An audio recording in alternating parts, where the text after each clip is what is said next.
பொம்மை குட்டி காவியா வீடியோ வந்துருக்கீங்க. இன்னைக்கு நம்ம வீட்ல ஸ்பெஷல் பார்க்கலாமா? கீரை கடையல் எப்படி செய்து பார்த்துடலாமா? வெங்காயம், தக்காளி, மஞ்சத்தூள், புளி, பச்சை மிளகாய், காஞ்ச மிளகாய், கல்லுப்பு, பெருங்காயம், எண்ணெய், கடுகு, உளுந்து, துவரைப்பருப்பு, அரைக்கீரை. இதுதான் தேவையான பொருட்கள். இதை வச்சு எப்படி சமைக்கிற பார்க்கலாமா? வாங்க வீடியோக்குள்ள போலாம்.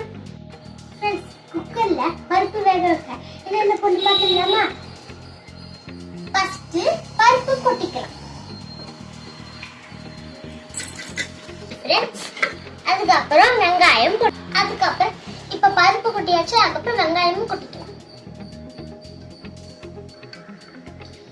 அப்புறம் தக்காளி கொட்டிக்கலாம். தக்காளி கொட்டிட்டதுக்கு அப்புறம் மஞ்சத்தூள் கொட்டிக்கலாம். மஞ்சத்தூள் கொட்டிட்டதுக்கு அப்புறம் பெருங்காயம் கொட்டிக்கலாம். பெருங்காயம் கொட்டிட்டதுக்கு அப்புறம் மிளகாய், பெருங்காயம் கொட்டிட்டதுக்கு அப்புறம் பச்சை மிளகாய் கொட்டிக்கலாம். கொட்டியாச்சு ஃப்ரெண்ட்ஸ். குக்கருக்கு தேவையான அளவு தண்ணி ஊத்தியாச்சு ஃப்ரெண்ட்ஸ்.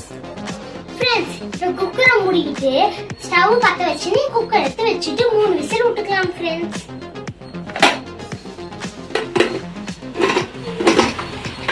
குக்கரை மூடியாச்சு. நம்ம ஸ்டவ்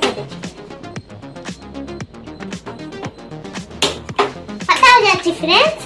இப்ப இதை பாத்தீங்கன்னா அடுப்புக்கு வச்சிருக்கோம்.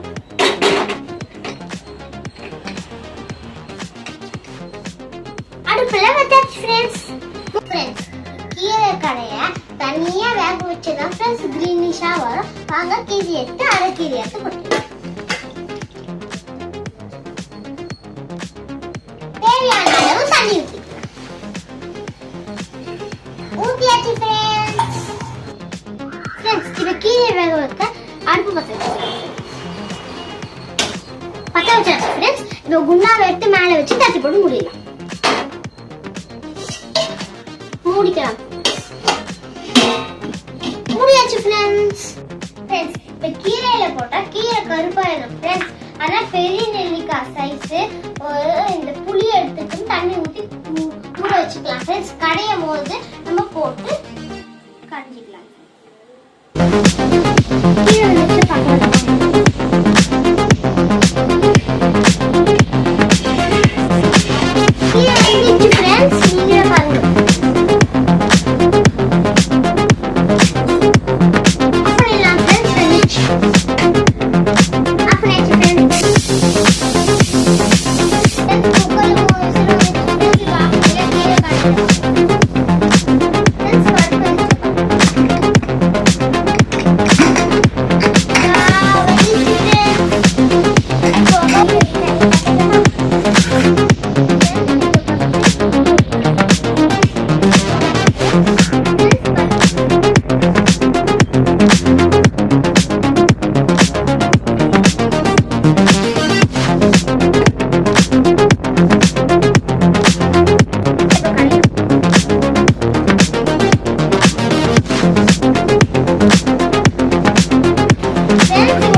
காய்ச்சி நம்ம இதில் ஊற்றலாம். வாங்க தாளிப்போம். இப்போ நம்ம தாளிக்க போகிறோம். கேஸ் பற்ற வச்சுக்கலாம். கேஸ் பற்ற வச்சு கடாய் வச்சு ஃப்ரெண்ட்ஸ் கடாயை காஞ்சிச்சு ஃப்ரெண்ட்ஸ். இப்போ நம்ம எண்ணெய் ஊற்றணும் ஃப்ரெண்ட்ஸ். எண்ணெய் காய்க்கும்.